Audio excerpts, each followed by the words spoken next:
Norman's a football town. Yeah. Right? Now, like I said, your office is in the middle of it. Yeah, everything runs through the football program, and it's crazy that there's so many of those businesses.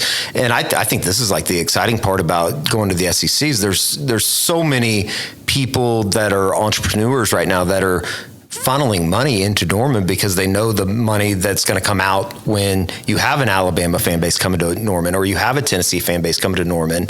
And, in a way, I think that some of those places have been hurt by the Big 12. And I think that was kind of the impetus for moving. Obviously, you're getting a bunch of dollar signs when you're talking about television contracts, but at the same time, some of those restaurants, some of the bars down there, Campus Corner's been hurting for a while. And I think that, it's going to be kind of fun to see the investments that come prior to the move and, kind of the fruits of that labor that come at the end of all of this when the move is made and you're able to welcome in, there's bars that basically their biggest Saturdays are 6 to 7 times a year, and those are the Oklahoma home games, and they've been hurt because of the 11 a.m. kickoffs.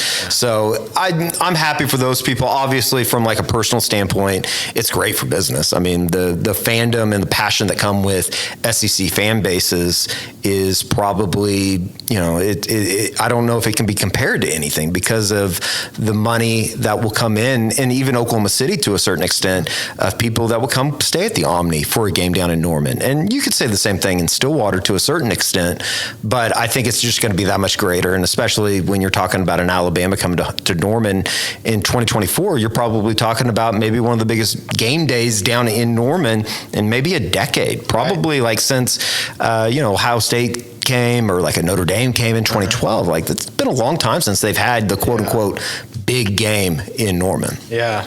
That Notre Dame game was freezing. I was at that game. It was so cold. Yeah, and James Harden got traded in the middle of it, and then OU lost. So it was probably a night that a lot of people that are listening will try to forget. Game at all.